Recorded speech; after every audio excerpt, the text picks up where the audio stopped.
Hi everyone and welcome to another video on my channel. I'm so glad you're here with me today because you're about to see a really difficult and emotional case that has shaken all of America. If this is your first time here, be sure to subscribe and turn on your bell so you don't miss any new videos about true crime cases. Today we're going to talk about a case that happened in February of 2015 in Broken Arrow, Oklahoma. It's a story that shows just how far the human mind can go when darkness takes up residence. We're going to talk about two brothers, Robert and Michael Bever, who did something completely unimaginable against their own family. This case is extremely disturbing because it involves young people who planned and carried out a massive attack on their own parents and siblings. We are talking about 5 victims and 2 survivors who have had to go through incredible trauma. It's a story full of questions. Why did they do it? How could it be that no one registered the warning signs? And what was actually going on in the minds of these young perpetrators? Be warned that this video contains sensitive information about violence and murder, so if you are sensitive to these topics, it may be best to skip the video. For those of you who stay, you will be treated to a detailed analysis of the entire case from beginning to end. Get your drinks ready, get comfortable, and let's dive into this harrowing case of the Bever brothers together. I'll start by introducing the parents. David Bever was 52 years old at the time of these events and worked in information technology. He was a man who outwardly appeared quiet and unassuming, but inside the home he had absolute control over the running of the entire household. April Bever, the mother of the family, was slightly younger. She was 44 years old. April was basically totally focused on raising her 7 children, all of whom she homeschooled. What is interesting about this parenting couple is their approach to parenting. They were both distinctly conservative in their views and had very strict rules about how to raise their children. They decided that none of their children would go to mainstream school. All of the children were home educated, which in itself is not a bad thing. Lots of families do it and it works great for them. But for the Bevers, it was connected to something much more problematic. David and April tended to keep the whole family extremely isolated from the outside world. It wasn't just about homeschooling. It was about systematically cutting the children off from any normal social contact. The children had no friends from the neighborhood, were not allowed to play with other street kids, and basically lived in their own closed world. Neighbors in Broken Arrow later testified that they knew the Bever family only from a distance. Most of them didn't even remember what individual family members looked like. Some neighbors even said they were not sure how many children actually lived in the house because they virtually never saw them outside.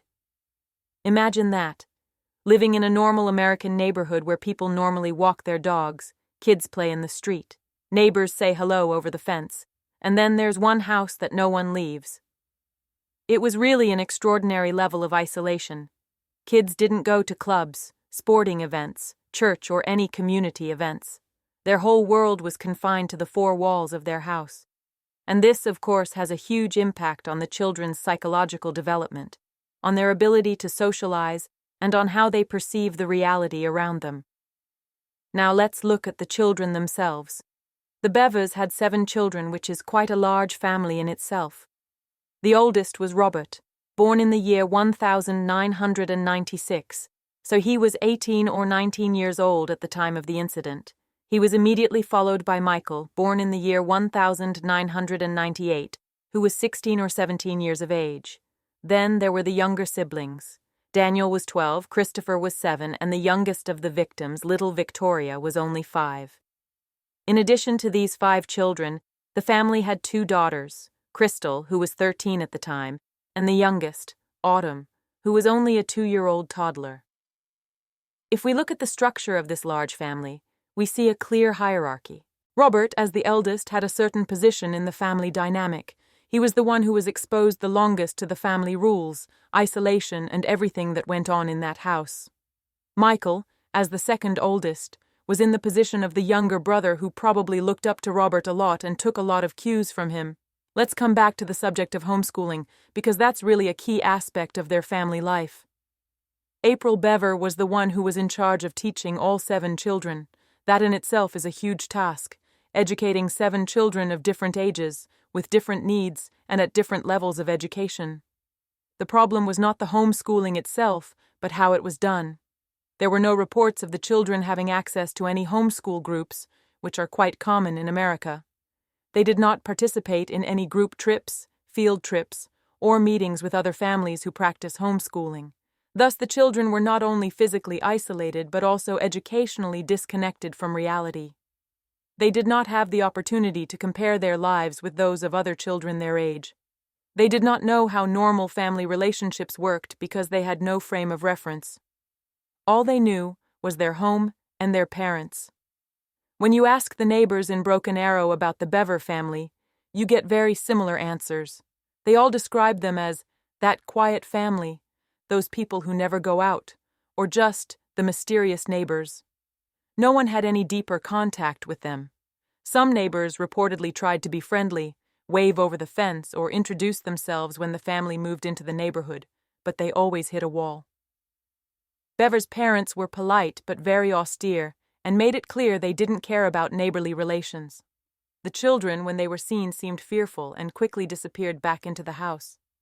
One neighbor even recalled that once when he saw several children in the yard, he wanted to wave to them, but they all immediately turned and ran inside. This is not normal behavior for children. Healthy, happy children are curious. They want to interact. They want to play with others. But Bever's children have been taught to fear the outside world. Now we come to the really sensitive part, and that's the way the family was raised. Later testimony, especially from survivor Crystal Bever, revealed that the atmosphere in the house was very oppressive.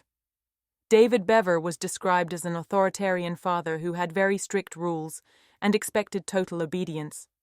Crystal later testified in court about the physical and verbal abuse that took place in the family.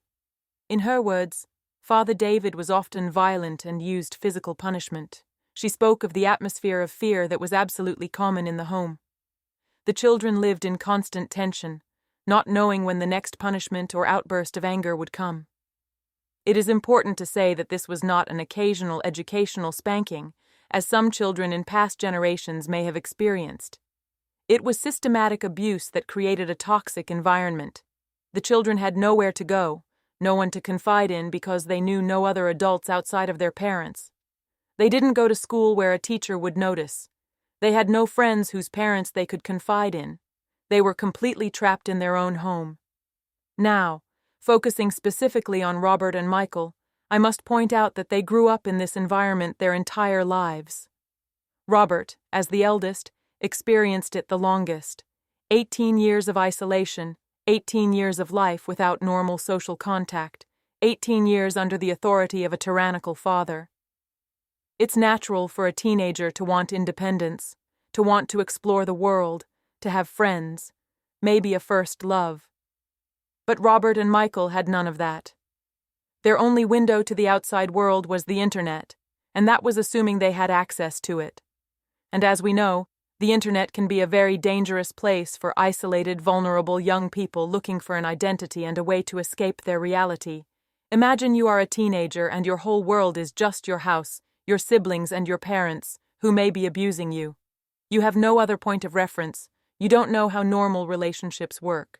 Your idea of the world is completely distorted. This is exactly the environment that Robert and Michael Bever grew up in.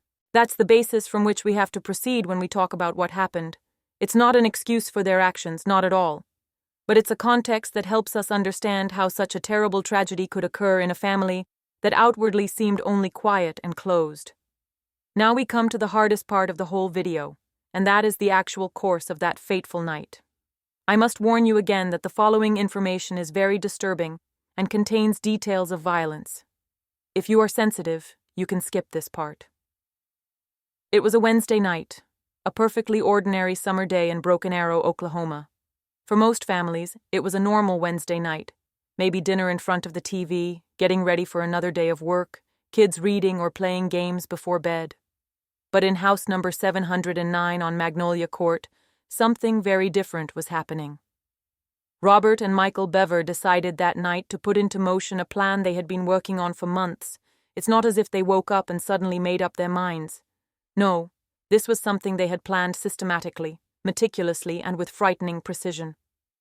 Months in advance, they bought weapons, knives, armor, protective gear. They hid it all, prepared, waited for the right moment. When the family was together in the house, the brothers decided to act. They used knives and other cold weapons, Specifically, they had several knives, an axe, a surgical blade, and other stabbing and slashing weapons. What followed was absolute hell. The attack began systematically. The brothers pounced on individual family members with a brutality I cannot fully imagine. They went from one family member to another. It was not a sudden explosion of rage. It was a cold-blooded, planned murder. Their mother, April, was one of the first victims. The woman who gave birth to them, raised them, cared for them every day of their lives. The attack on her was extremely brutal. She was stabbed multiple times without mercy, without hesitation. It's not easy to talk about, but I have to be honest. This was not a quick death. It was an agonizing, painful experience. Their father David was next, the man who was the head of the family, who had that control I mentioned earlier. He too was attacked with incredible brutality. The brothers used a combination of stab wounds that were strategically placed to cause maximum damage. But then came the worst part, the attack on the younger siblings. Daniel, who was 12, Christopher, who was 7, and little Victoria, who was just 5. Imagine the horror of those children. They saw their parents being attacked. They heard the screams. They saw the blood. And then it was their turn. Daniel, even though he was only 12, tried to fight back. He tried to save not only himself, but his younger siblings. At one point in the horror, he even managed to get to a phone. It was his last desperate effort to save himself. He dialed 911. The 911 call started around 11:30 that evening. The dispatcher on the other end of the line heard Daniel's desperate voice. The boy was screaming that his brother was attacking his family. But then it got worse. In the background you could hear screaming, crying, the sounds of a struggle. And then the call abruptly cut off. Imagine the scene. A 12-year-old boy desperately trying to call for help, while his own brothers chase him with knives. The dispatcher on the line made a desperate attempt to call back, but no one answered. They tried contacting David Bever at his number, but again to no avail. The dispatcher immediately dispatched police to the address from which the call came. Unfortunately for Daniel, it was too late. Despite his valiant efforts to call for help, he was the victim of an attack by his brothers. He was stabbed multiple times, as were his younger siblings Christopher and Victoria. Christopher was only 7 years old. He was a child with his whole life ahead of him. He was going to go to school, make friends, experience first love, have a family. Instead, he died at the hands of his own brothers on that terrible night. And then there was Victoria, 5 years old, a baby, a little girl who hadn't even taken a proper breath of life. I don't know if you can imagine what it means to take the life of a 5-year-old. It's not just murder, it's the destruction of innocence in its purest form. There was one victim among all this who miraculously managed to turn herself in, Crystal. 13-year-old Crystal was also attacked with unbelievable brutality. The brothers attacked her with knives, as they did the rest of the family. She was stabbed many times. And when I say many times, I don't mean twice or 3 times. We are talking about dozens of stab wounds. The stab wounds were all over her body, on her chest, on her back, on her hands, which she used to defend herself. When she tried to cover her head, she was stabbed in the arms. When she turned around, she was stabbed in the back. It was a systematic, indiscriminate assault, but Crystal had something that helped her survive. She had an incredible will to live. Even though she was lying in a pool of her own blood, even though the pain was unimaginable, she didn't collapse completely. She remained conscious, or at least partially conscious. And that was what saved her life. And then there was Autumn, a 2-year-old toddler who was upstairs in the house. Here comes one of the biggest mysteries of the night. Why didn't the brothers attack Autumn? They had the time. They had the opportunity. They knew she was up there. But for some reason they left her alone. Some experts speculate that maybe the brothers lost their nerve. Maybe they realized they were running out of time. Maybe they were distracted by Daniel's 911 call. Others say maybe they couldn't kill such a young child, that for them, too, it was a line they couldn't cross. We'll never know the truth because neither Robert nor Michael ever answered that question properly. Autumn remained upstairs, probably frightened by the sounds from below, but physically unharmed. She was the only child other than Crystal to survive the night without physical harm. Try to imagine the scene. A house that was home to 9 people turned into a site of massive carnage in a matter of minutes. Screaming, crying, sounds of struggle, blood everywhere. Furniture overturned, signs of struggle in every room where the attack spread. The brothers were dressed in protective gear they had prepared in advance. They had armor, protective gloves. They approached this like a military operation, not like they were murdering their own family. The cold-bloodedness, the calculation. That's what makes this case so horrifying. The whole attack probably lasted between 15 and 30 minutes. It's not known exactly, but from the timing of Daniel's call and the arrival of the police, we can guess it was around that time. 30 minutes of absolute hell for everyone in that house. By the time the brothers finished their horrible deed, the house was in absolute chaos. 5 people were dead or dying. Crystal lay seriously injured but still alive. Autumn was upstairs, terrified but unharmed. The brothers knew that Daniel had called the police. They knew they had limited time. Their original plan was even worse. They wanted to move on. They planned to leave the house and continue the killing elsewhere. They wanted to get to other houses in the neighborhood, maybe a mall, maybe a public place. They wanted to kill as many people as possible. But now they were pressed for time. They'd already heard sirens in the distance. The police were on their way. They quickly decided to escape out the back of the house. They took some guns with them and ran out into the darkness, towards the woods behind their house. They left behind a scene that would haunt anyone who saw it for the rest of their lives. A house full of blood, dead bodies, despair and pain. And in the midst of it all, Crystal, who bravely held on to life, and little Autumn upstairs, who may not have fully understood what had just happened. That was the fateful night of July 22nd, 2015. The night that changed Broken Arrow forever and shocked all of America. Police patrols were called to an emergency call shortly before midnight. The dispatcher relayed critical information to them. A child caller was reporting an assault on the family by his own brother. The call was abruptly disconnected and no one was answering the phone. These were alarming signals to the officers. They knew they were going into an active situation where violence could still occur.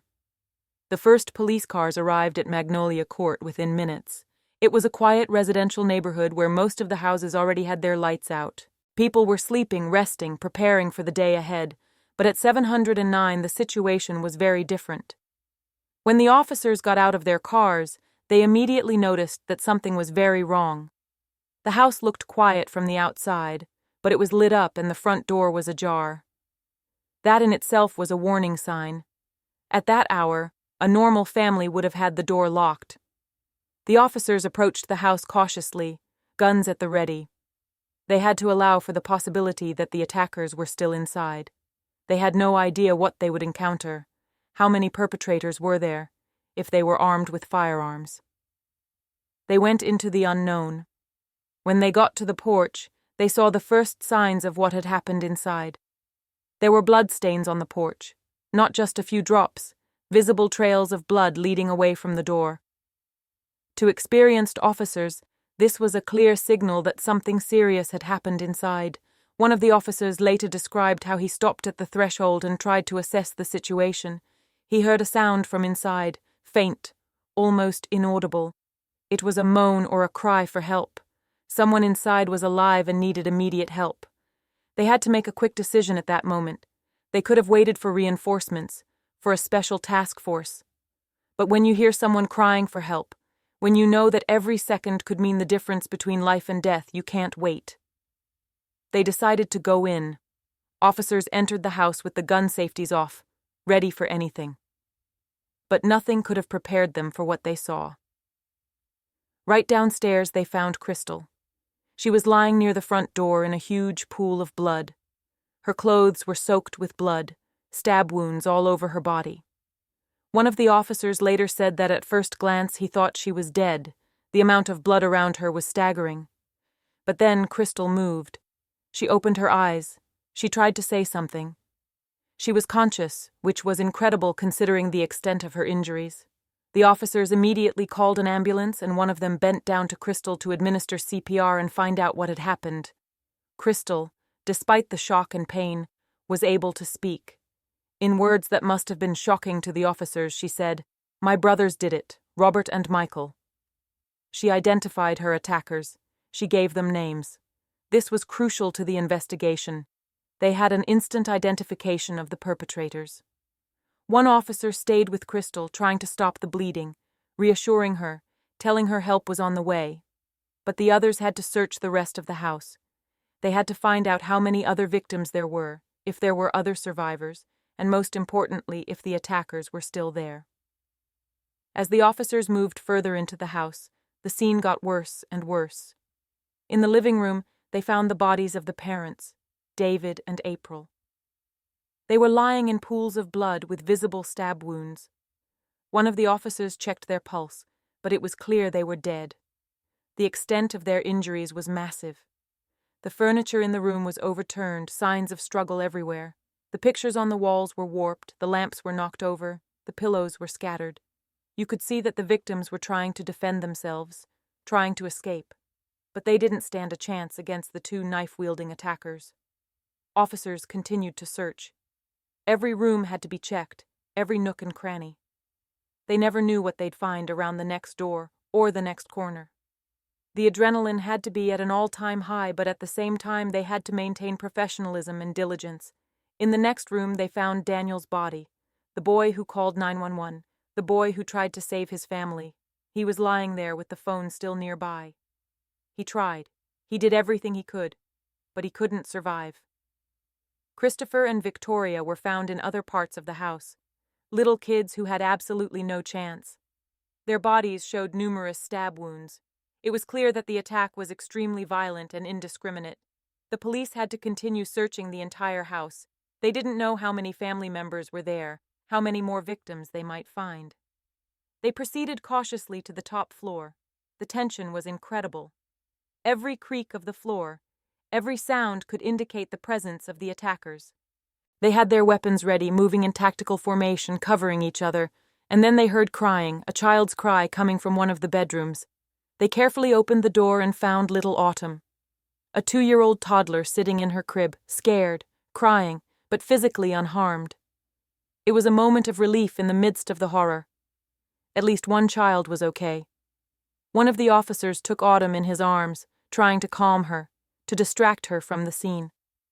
The little girl had no idea what had happened downstairs. She may have heard noises, she may have been awakened by screams, but she couldn't comprehend the horror that had taken place in her home. Once the police confirmed that the attackers were not in the house, they began to secure the scene. That meant cordoning off the entire area, preventing anyone from entering, preserving evidence. More police units started arriving. Ambulances arrived for Crystal. Paramedics quickly assessed her condition and decided to transport her to the hospital immediately. Her injuries were critical, and every minute was important. Police officers began to stretch police tape around the entire property. Neighbors began coming out of their homes, roused by sirens and blue lights. They started asking what happened. The officers told them to stay in their homes, that the situation was under control. But the attackers have still not been caught. Robert and Michael were still at large somewhere in the area. That meant potential danger to the entire neighborhood. Police immediately launched a search of the neighborhood. Once the location was secure, a forensics team arrived. They're specialists who document the crime scene, collect evidence, photograph every detail.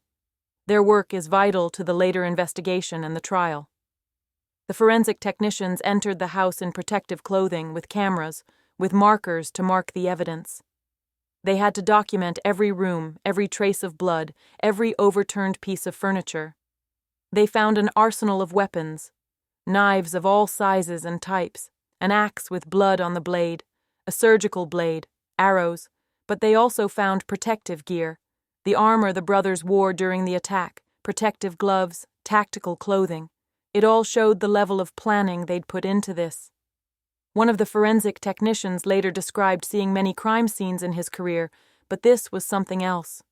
The level of violence, the number of victims, the fact that it was an entire family murdered by its own members, that was something that haunted him for a long time afterwards. It was a traumatic experience for the police officers and first responders who were on the scene. Even though they are trained to handle violent situations, Even though they have seen many terrible things in their careers, this was extreme. Some of them later sought psychological help. They talked about nightmares, about not being able to get the scene out of their heads. The image of those little kids, the amount of blood, the desperation of the situation, it's not something you can just turn off when your tour of duty is over. One police officer said in an anonymous interview that when he arrived home that night, he hugged his own children and cried. He said he couldn't imagine how anyone could do something like that to their own siblings, their own parents. The callousness, the brutality, it was something that challenged his faith in humanity.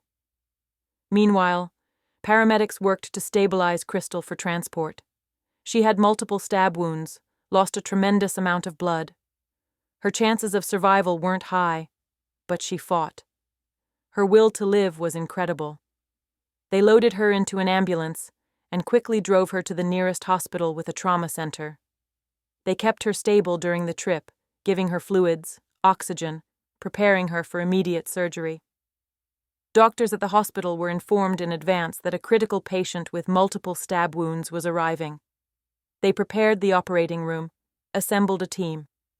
When Crystal arrived, they immediately took her in and began life-saving surgery. Little Autumn was also taken to the hospital, not for physical injuries, but to be checked and placed in a safe place. Social workers were called in to attend to her immediate needs and began planning what to do next. The house on Magnolia Court remained lit throughout the night. The forensics team worked for hours, documenting every piece of evidence, every clue. Police tape flew in the wind. Neighbors stood in their front yards, shocked, frightened, not understanding how something like this could happen in their quiet neighborhood. And somewhere out there in the darkness, Robert and Michael Bever were still on the run. The forensics team spent days at the scene. It wasn't something that could be done in a few hours. Every inch of the house had to be meticulously examined, documented, and analyzed. They started by photographing every room from different angles. They took hundreds, maybe thousands of photographs. Every blood stain, every trace of a struggle, every overturned object was captured on camera.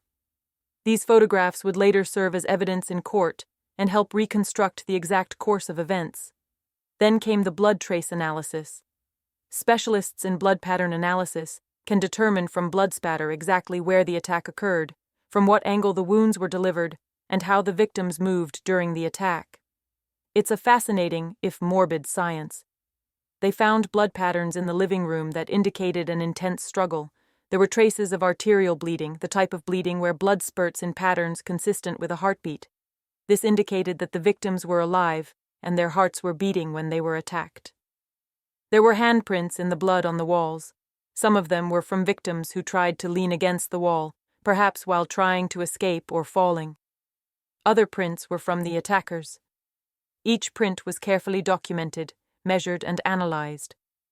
The forensics team also looked for defensive wounds. These are injuries that a victim sustains when they try to defend themselves against an attack, typically on their hands, forearms, or arms.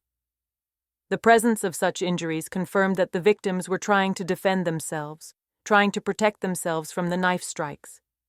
In addition to photographic documentation, the team had to collect biological material. That means samples of blood, tissue, hair, anything that could contain DNA. They used cotton swabs to collect samples from different surfaces. Each sample had to be carefully labeled: where it was taken, what time, by whom. The chain of evidence had to be absolutely perfect, or it could be challenged in court. DNA analysis would later confirm whose blood was in which places. It could also confirm if the attacker's DNA was on the weapons, if the attackers had the victim's blood on them. All of these details would be crucial to proving guilt. They also found biological material under the fingernails of some of the victims. That suggested they were trying to scratch the attackers during the fight. These miniature samples were also taken and sent to the lab for analysis. A large number of weapons and equipment were found at the scene. Each item had to be documented, photographed in situ, that is, at the location where it was found, and then carefully packaged as evidence. There were knives of various types: kitchen knives, hunting knives, tactical knives. Some had blades over 20 centimeters long. Blood and tissue residue was visible on most of them. Forensics had to determine which specific weapons were used in the attack. They did this by comparing the wounds on the victims' bodies to the shape and size of the blades. Each blade leaves a characteristic wound, its width, depth, the shape of the edges. They also found the protective equipment the attackers used. Tactical vests that had traces of blood on them. Gloves, also with blood on them. This equipment showed a degree of planning. The brothers were protecting themselves from injury during the attack. In one room, they discovered something even more disturbing: notes and sketches. They were plans for the attack, a list of what they wanted to do. These documents were absolutely crucial because they proved premeditation. It wasn't spontaneous violence, it was planned. A modern investigation cannot ignore the digital trail. Detectives seized all computers, tablets, phones, and other electronic devices from the house. Digital forensics specialists began searching the internet browsing history. What were the brothers looking for online? What sites were they visiting? Who were they communicating with? They found some disturbing searches. The brothers were looking for information about mass murder, about serial killers, about how to kill effectively. They were also looking for information on weapons, tactical equipment, how to avoid capture. Their browsing history also included visits to forums and websites devoted to violence. There they discussed their fantasies, their plans. Some users of these forums even encouraged them, which in itself is deeply disturbing. They also found videos that the brothers had made. They were videos where they talk about their plans, where they brag about what they want to do. They talked about how they wanted to be famous, how they wanted to be known as mass murderers. They wanted to outdo other famous cases. Email communications between the brothers revealed the extent of their planning. They sent each other messages about when they should attack, how they should proceed, what they would do next. They discussed escaping, continuing to kill in other places. Social media was also scoured. Even though the family was isolated, the brothers had some access to the internet. Their profiles, while not very active, contained hints of their darker thoughts. They shared content related to violence, followed accounts dedicated to crime and mass murder. Detectives began talking to neighbors, trying to piece together a complete picture of the family and the events of that night. They went from house to house, asking anyone who might have seen or heard anything. One neighbor recalled seeing unusual activity the night before the attack. She said she saw lights in the Bever's garage, which was unusual because the family usually kept the house relatively dark. Perhaps the brothers were setting up their equipment. Another neighbor said he heard some noises around midnight, but thought it was just children playing or the television. He didn't think to call the police. Now it haunted him. Maybe if he had called sooner, more lives could have been saved. Several neighbors talked about how the family was closed in. One woman said she made several attempts to be friendly, to bring them homemade baked goods, to invite the children to play. But she was always turned down. The parents were polite but cold, making it clear they didn't care about neighborly relations. One neighborhood teenager said he once met Robert outside and tried to strike up a conversation with him. He said that Robert seemed very strange, did not make eye contact, and responded in monosyllables. He acted like he was not used to talking to people. Detectives also talked to mail carriers, people who made food deliveries, anyone who had even minimal contact with the family. Every detail could be important. With all this information, detectives began to reconstruct the exact course of events. Where exactly was each victim when they were attacked? In what order were the victims killed? How long did the attack last? They used blood patterns to determine movement during the attack.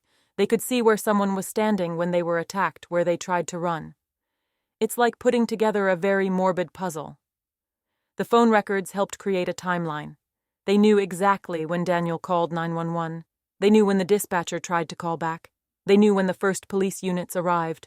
Autopsy reports from the medical examiner provided other important information. Each victim was carefully examined. The medical examiner counted each stab wound, measuring their depth and direction, determining which wounds were fatal and which were defensive. For some victims, the number of wounds was shocking. We're talking dozens of stab wounds on one person. It shows the intensity and ferocity of the attack. It wasn't one or two stabbings. It was systematic, repeated aggression. The medical examiner also determined the time of death for each victim. Although they all died within a relatively short period of time, there may have been small differences that helped to understand the sequence of events. While the forensic team worked on the physical evidence, Psychologists began to profile the attackers. They tried to understand what motivated them, what their mental state was, whether they suffered from any mental disorder. They went through all the available records, medical records if there were any, homeschool records, any notes from doctors or therapists. They tried to find any warning signs from the past. They also analyzed the content the brothers created, their videos, their writing, their online communications. They looked for patterns of thinking, indicators of psychosis, paranoia, or other mental conditions. Psychologists also talked to survivors, especially Crystal once she was able to communicate. They asked her about her brother's behavior in the months and weeks before the attack. Did she notice anything unusual? Did they talk about anything disturbing? An investigation of this magnitude requires the coordination of many different departments and specialties. Ordinary detectives, forensic specialists, digital forensics, psychologists, forensic scientists, lawyers. Regular meetings were held where each team presented their findings. The forensics team talked about the physical evidence, the digital team talked about what they found in the computers, the psychologists talked about their profiles. All this information had to be integrated into one comprehensive case. They created a command center, a room where there were photos, maps, timelines, notes on the walls. It was the center of the operation where all the information converged and where the next steps of the investigation were planned. The documentation was massive. Every piece of evidence had an identification code. Every photograph was catalogued. Every statement was recorded and transcribed. They created a database of all the information so they could quickly find anything they needed. This investigation was one of the largest and most comprehensive in Broken Arrow's history. The amount of work, detail, and coordination that went into it was astounding, but every person involved in the investigation knew how important it was. 5 people were dead, a family was devastated, they deserved justice, and a careful, thorough investigation was the way to give it to them. One of the strongest theories to come out of the investigation was the brothers' desire to become famous. And I know it sounds crazy, but unfortunately it's not a unique phenomenon in modern times. Robert and Michael had an obsession with other mass murderers and cases that became media famous. They studied them, analyzed them, discussed them. They were not just passive observers. They were actively inspired by them and wanted to overcome them. In their digital records, they found lists of the most notorious mass murderers and the numbers of their victims. It was like some morbid ranking they wanted to surpass. They talked about wanting to have more victims than this or that person.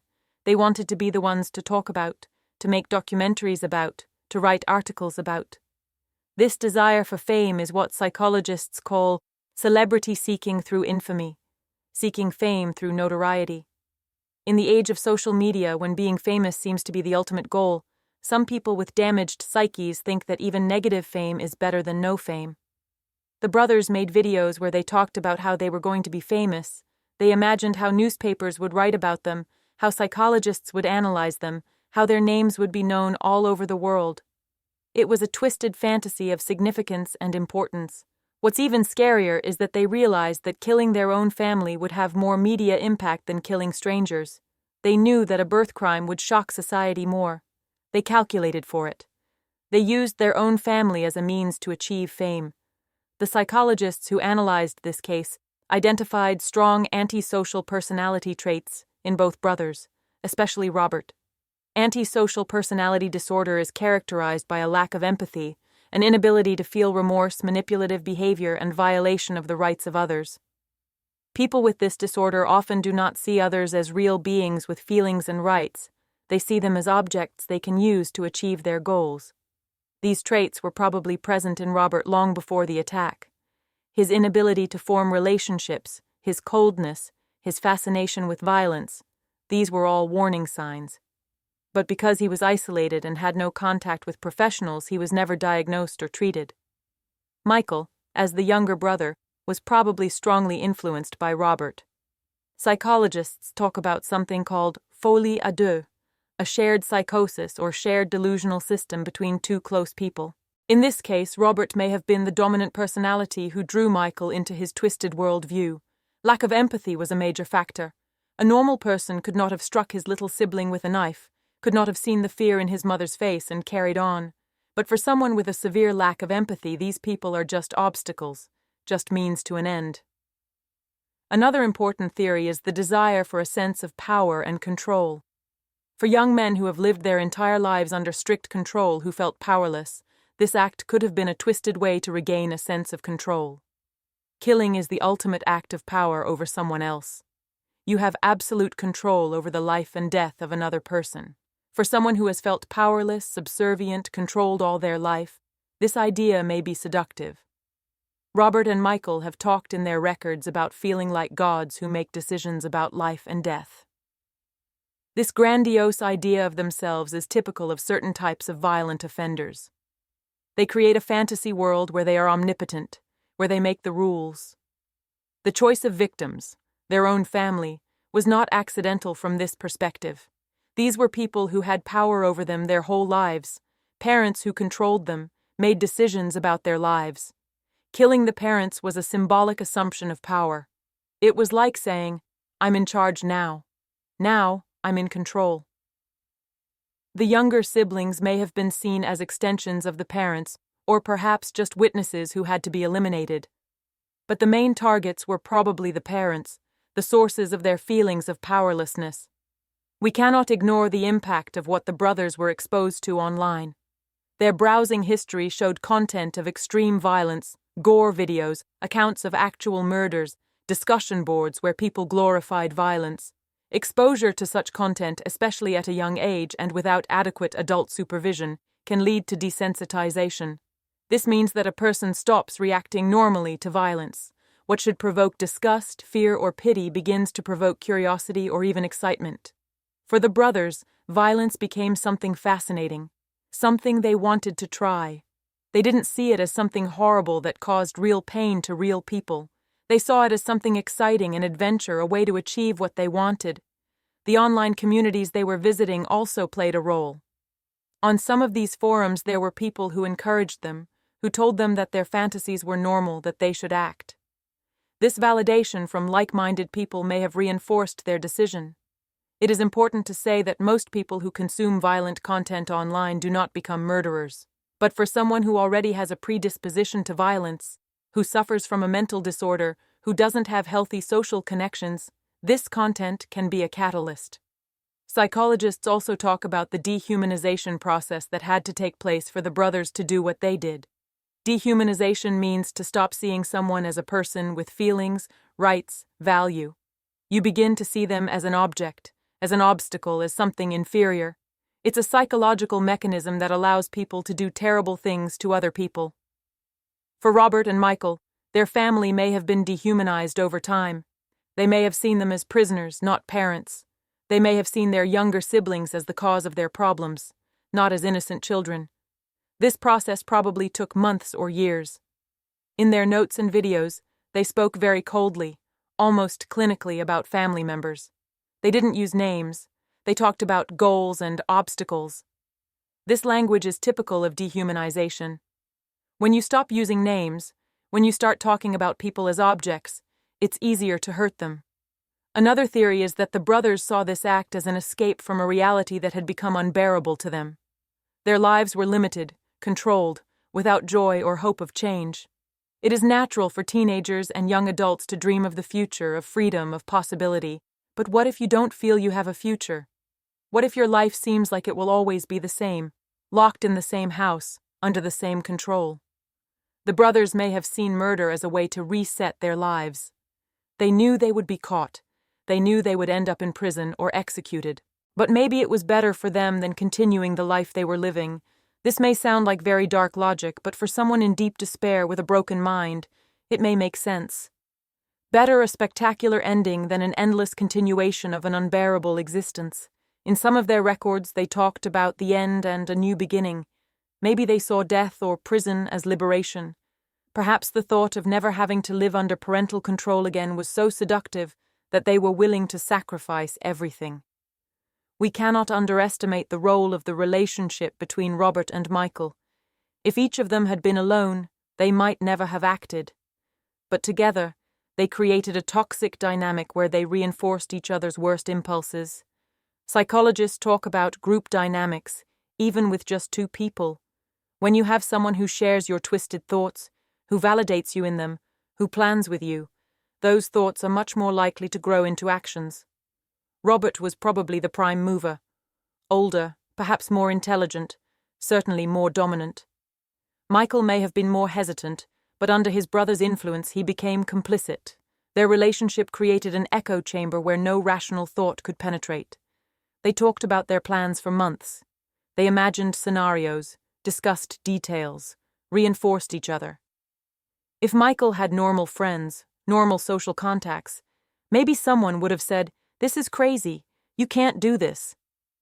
But all he had was Robert, who said, "Yes, we'll do it." The last theory I want to mention is the absence of any outside intervention that could have prevented the escalation. The brothers had no access to therapists, counselors, teachers, mentors, no one who could have recognized the warning signs. Had they attended school, a teacher might have noticed the troubling behavior. If they had friends, someone might have said something to an adult. If they went to the doctor regularly, the pediatrician might have picked up signs of problems. But because of the family's isolation, none of these safety mechanisms worked. They were left to their own devices, with their dark thoughts, without intervention, without help. That's no excuse for their actions. Lots of people grow up in difficult circumstances and don't become murderers, but it's the context that helps to understand how the situation could have gotten this far. The truth is, probably a combination of all these factors. It wasn't just one motive, but a complex mix of psychological issues, environmental factors, online influences, family dynamics, and lack of intervention. All of these things came together in a perfect storm that led to that tragic night. The morning after that terrible night, local news stations in Tulsa and Broken Arrow began intensive coverage of the case. It was something their community had never experienced to this extent before. Local stations, KJRH, KOTV, and Fox 23 had their reporters on the scene early in the morning. Cameras captured the house surrounded by police tape, forensic teams in white suits going in and out of the house, police cars parked all over the street. Neighbors came out of their houses and looked on with incredulous expressions. Reporters immediately began talking to neighbors, trying to get any information they could about the family. Neighbors were shocked. Many of the women cried for the cameras. One man told a reporter, "This is a quiet neighborhood where we all know each other. I never thought something like this could happen here." The local newspaper, the Tulsa World, printed an extraordinary edition with a headline that shocked the entire city. A photo of the house was on the front page, and the article took up several pages. Reporters worked tirelessly, trying to get every detail, every piece of information from the police. The mayor of Broken Arrow appeared before the media later that afternoon. She was visibly shaken, her voice trembling as she spoke of the tragedy that had befallen their community. She said, "Our hearts are broken. This is a day that will change our town forever. We pray for the victims and for the survivors." Local television stations began broadcasting continuous coverage of the case. They had special segments devoted solely to the subject. They invited experts, psychologists, former detectives to comment on the case. Any new information from the police was immediately broadcast. Within hours, the case went national. CNN, Fox News, MSNBC, ABC News, all the major news outlets began covering the case. For the national media, this was a story that had all the elements that attract attention. A hometown murder, young perpetrators, a high number of victims, young children among the victims. Unfortunately, the worse the tragedy, the more media coverage. CNN had a special segment called Broken Arrow Massacre. Massacre means massacre. They had a panel of experts discussing the case, showing pictures of the house, maps of the neighborhood, trying to understand how something like this could happen. Nancy Grace, a controversial television personality known for her coverage of criminal cases, devoted several entire episodes of her show to the subject. Her emotional, sometimes dramatic reporting style polarized viewers. Some criticized her for sensationalism, while others appreciated that she kept the focus on the victims. Dr. Phil McGraw, a popular television psychologist, also devoted an episode to the case. He invited experts in family dynamics and adolescent psychology to discuss possible warning signs and how similar tragedies could be prevented in the future. The international media also picked up the story. The BBC in Britain, Australian news outlets, European newspapers, all wrote about the American family tragedy. For international audiences, it often fitted into a narrative about violence in America, about the availability of guns, about the problems of American society. Social media exploded with reactions to this case. Twitter, Facebook, Reddit, it was everywhere. The hashtag Broken Arrow Massacre began trending on Twitter within the first 24 hours. Memorial pages dedicated to the victims were created on Facebook. People shared photos of candles, prayers, condolences. One page called Justice for the Bever Family gained tens of thousands of followers within days. People shared their thoughts, memories, if they knew the family, or simply expressed their grief. But social media is always a double-edged weapon. As well as genuine grief and sympathy, there was also plenty of speculation, conspiracy theories, and morbid fascination. Some users started sharing photos of the brothers, analyzing their appearance, speculating about their motives. Several threads were created on Reddit discussing the case. The subreddit r/True Crime had a mega-thread with thousands of comments. People there shared articles, discussed details, debated possible motives. Some of the discussions were searching and considered. Others were unhealthily fascinated with the details of the violence. YouTube channels dedicated to true crime immediately began working on videos about the case. Within a week, there were hundreds of videos analyzing every aspect of the tragedy. Some were high quality and respectful. Others were purely sensationalist, trying to get views of the tragedy. There was also a controversial debate about whether the media should publish the names and photographs of the young perpetrators. Some argued that this gave them exactly the attention and fame they wanted. Others said the public had a right to know who committed such a horrible act. The Broken Arrow community was completely shaken. For a small town where everyone knows everyone else, or at least knows someone who knows someone else, this tragedy was personal to everyone. The local schools, though not attended by Bever's children, offered crisis counseling for students and staff. Many of the children were scared, had questions, and needed reassurance. Teachers had to explain the unexplainable, reassuring children who were suddenly afraid of their own siblings. Churches in the area opened their doors for prayer meetings. One Baptist church held a vigil where hundreds of people gathered. They held candles, sang hymns, and prayed for the victims and for the healing of their community. Pastors spoke of forgiveness, of hope in the midst of darkness, of the strength of community. The local mental health center has seen an increase in calls.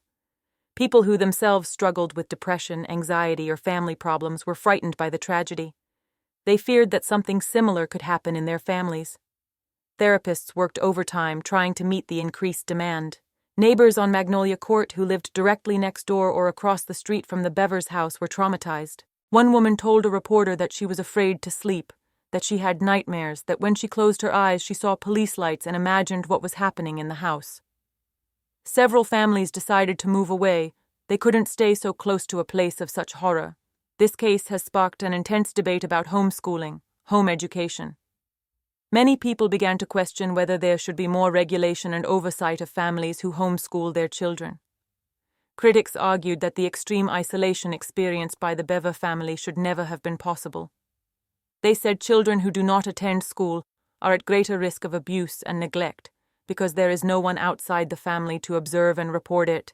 They suggested that regular social services checks should be mandatory for families practicing homeschooling, that it should be mandatory for children to be examined by a doctor at least once a year, that parents should have to demonstrate qualifications to teach.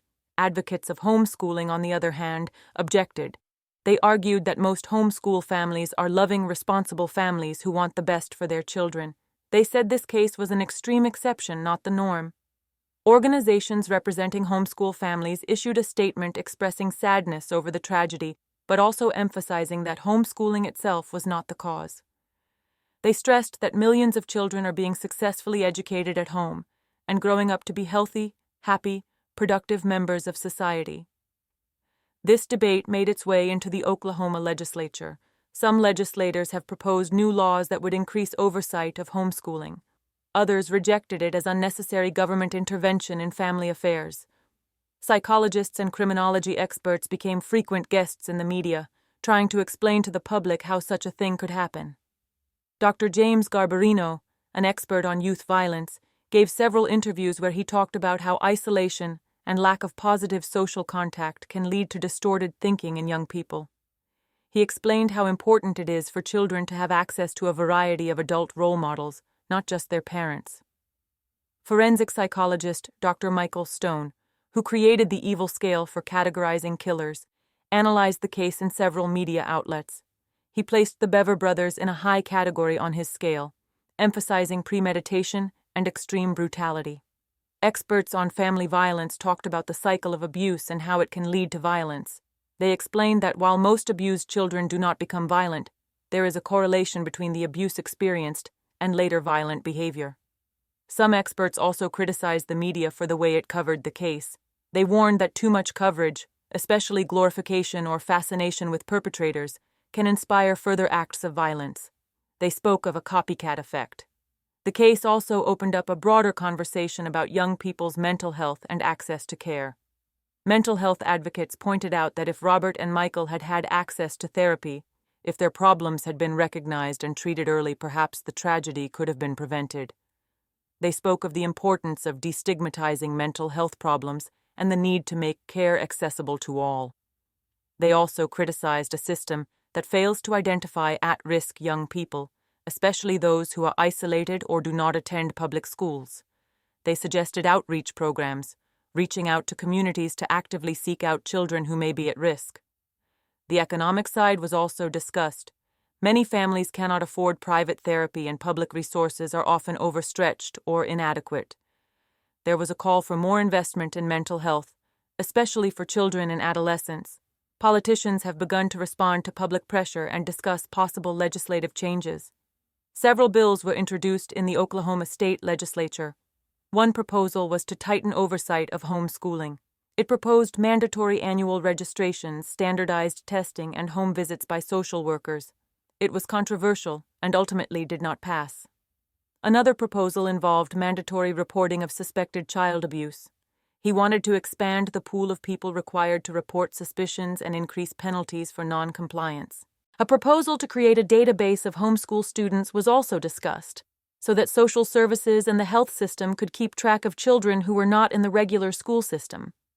This, too, was highly controversial in terms of privacy and parents' rights.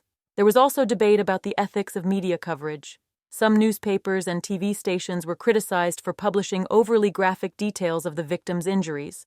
Photographers and cameramen were criticized for trying to get shots over the fence, for using drones to film the house from above. Some photos of Crystal as she was being transported to an ambulance were released, sparking outrage. Ethics experts in journalism have debated where the line is between the public's right to know and respect for victims and their families. They talked about the importance of sensitive reporting, especially when children are involved. Some media have opted for a policy of not using the names of perpetrators or their photographs, arguing that they do not want to contribute to their desire for fame. Other media rejected this as self-censorship, arguing that the public has a right to know all the facts.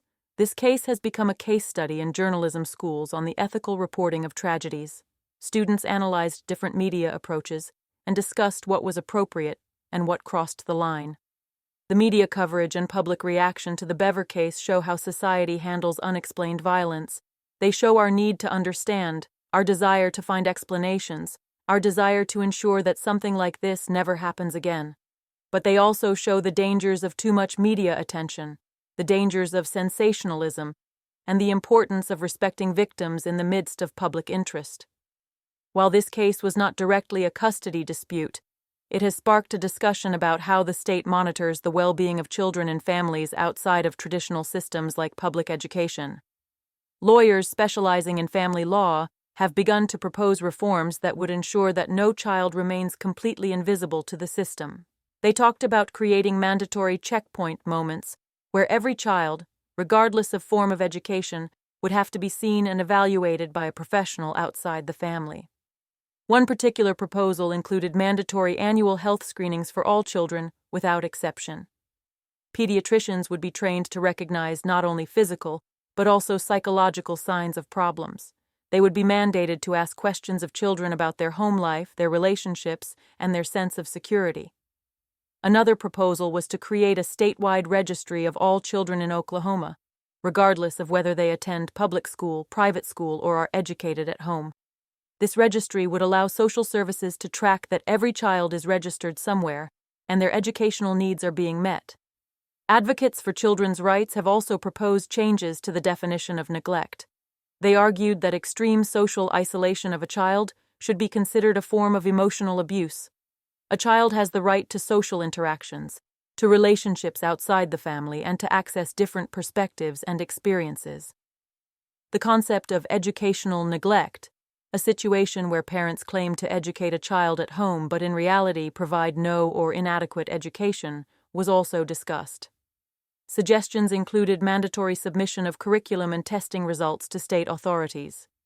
Some groups suggested the creation of a children's ombudsman, an independent official dedicated solely to protecting children's rights, with the authority to investigate situations where a child might be at risk.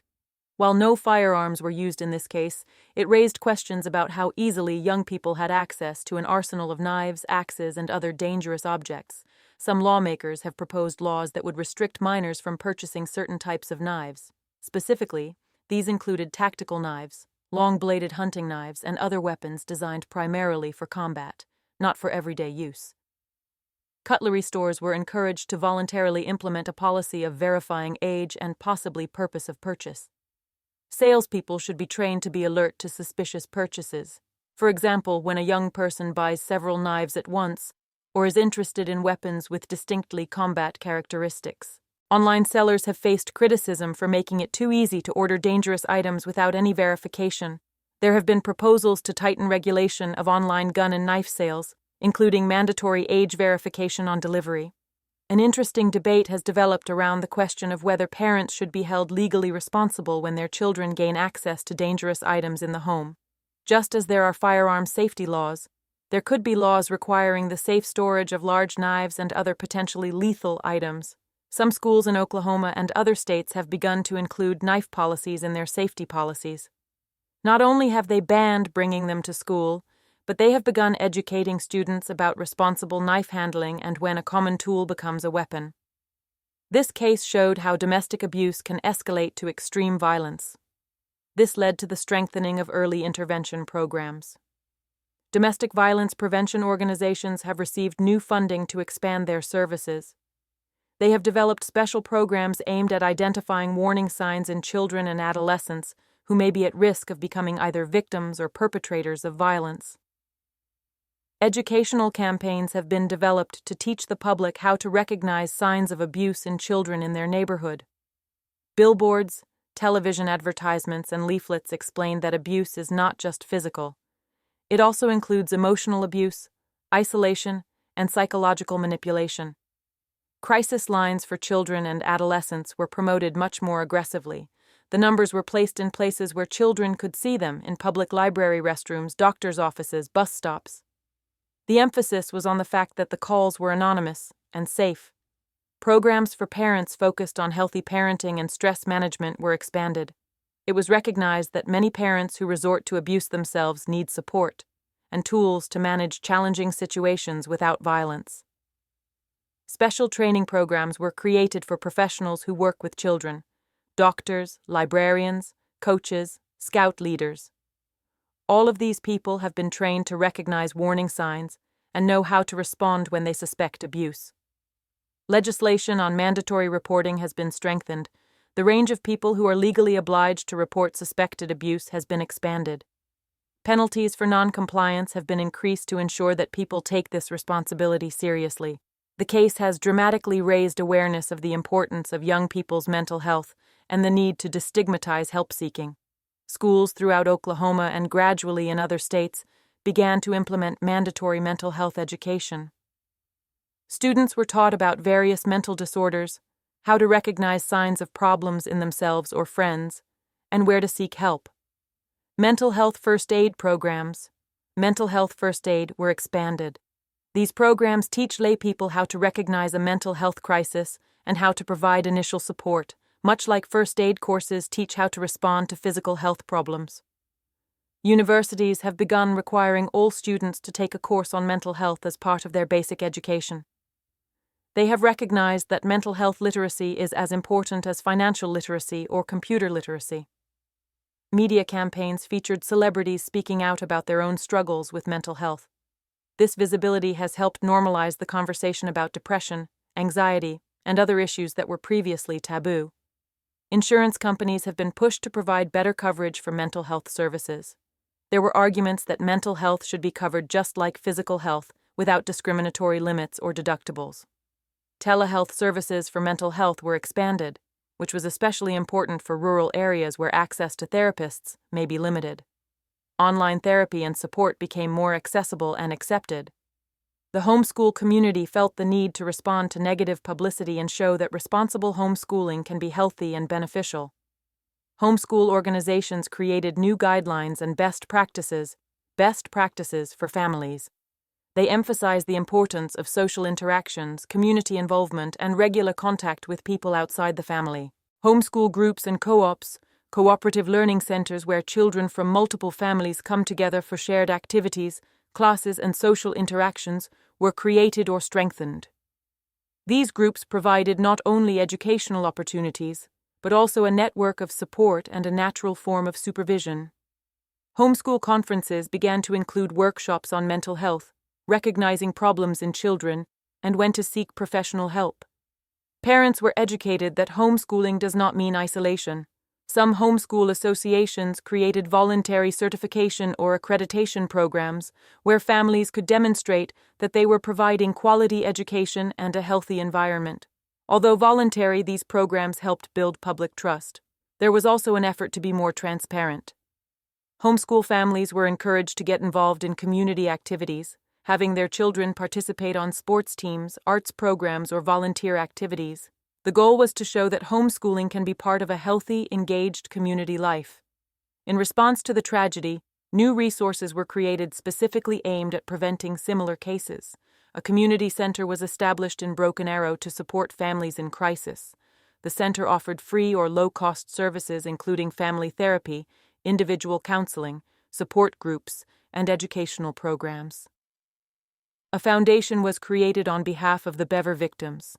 This foundation funded violence prevention programs, supported mental health education, and provided scholarships to children who survived family violence and wanted to attend college. The state of Oklahoma has invested in expanding its network of crisis centers for children and families.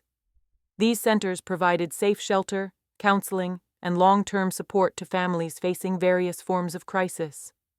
Online resources and apps were created to target young people who may be at risk. These platforms offered anonymous chat with trained counselors, mental health resources, and tools for managing difficult emotions.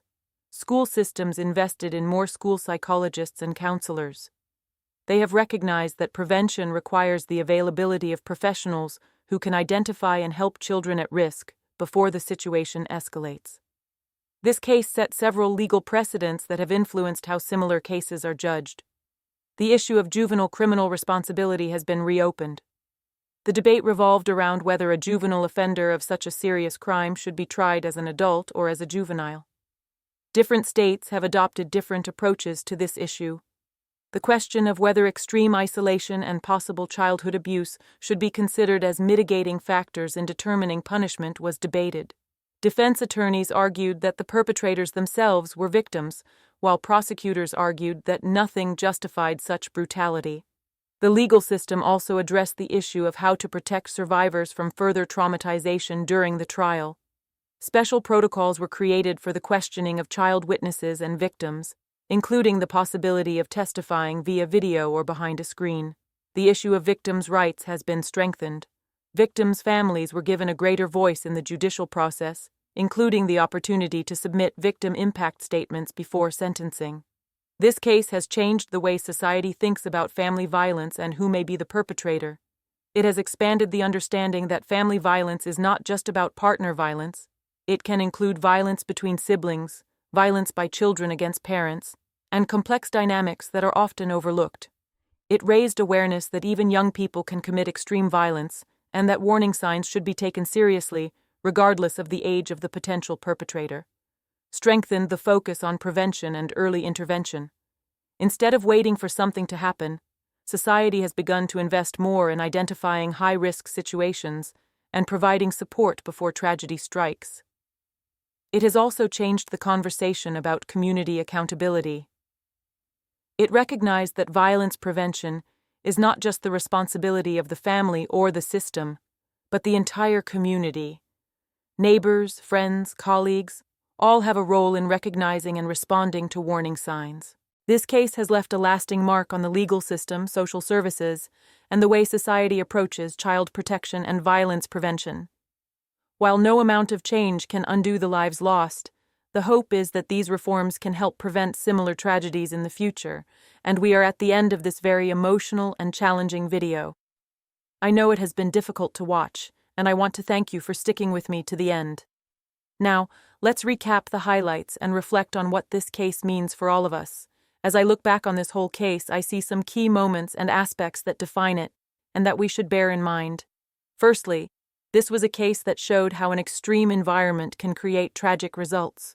We are talking about a family that lived on the margins of society, cut off from normal human contact and relationships. This is not an excuse, but it is a context that we cannot ignore if we want to really understand what happened. Secondly, this case reminds us that evil can come from places where we would least expect it. This is not a stranger hiding in the dark. These were two young men growing up in a seemingly normal house in a quiet neighborhood. That's perhaps the scariest aspect of the whole story. Third, we saw the power of the human spirit in the form of the survivors. Crystal, who survived despite horrific injuries, showed incredible courage and will to live. Her ability to bear witness to what happened was crucial not only for justice, but also as a reminder that even in the blackest darkness, there can be a light of hope. Fourth, this case exposed a systemic failure. The family lived in isolation for years and no one intervened. There were no control mechanisms to catch that something was wrong. This is a lesson to us all about the importance of community oversight and systemic accountability. Fifthly, we have seen the role of modern technology and the internet in the radicalization of young people. Online spaces where violence is glorified, where vulnerable young people are exposed to extreme content without supervision. This is a problem that we as a society need to address. Sixthly, this case has shown the importance of mental health and access to care. If the brothers had access to therapy, if their problems had been recognized and treated early, things might have turned out differently. This is speculation, but it is an important consideration. Now, I'd like to ask you, my viewers, some questions to ponder. They're not easy questions and they don't have easy answers, but I think it's important to address them. First question: what would you do if you were a neighbor of the Bever family? If you saw the closeness, the isolation, the rare glimpses of children looking scared, would you call someone? Or would you say it's none of your business? It's easy to say what we should have done in retrospect, but what would we have actually done in real time? Second question: how do we balance respect for the privacy of the family with responsibility for the safety of the children? Where is the line between being an attentive neighbor and being intrusive? How do we know when it's time to intervene? This is a really complex ethical question with no clear answer. Third question: what role does the community play in preventing such tragedies? Are we all guardians of our brothers and sisters, or is each family an island unto itself? I think this case argues strongly for the former, but what does it mean in practice? Fourth question: how can we as a society better support struggling families? The stigma around asking for help is still strong. Many parents are afraid to admit that they can't cope because they fear their children will be taken away from them. How do we create a system that supports and helps instead of punishes? Fifth question: what can we do about online spaces that glorify violence and radicalize young people? It's a question of free speech versus public safety. Where is the line? How do we protect vulnerable young people without creating an Orwellian system of censorship? Sixth question: how can we destigmatize mental health and make care more accessible? Many young people suffer in silence because they are afraid to seek help or cannot access it.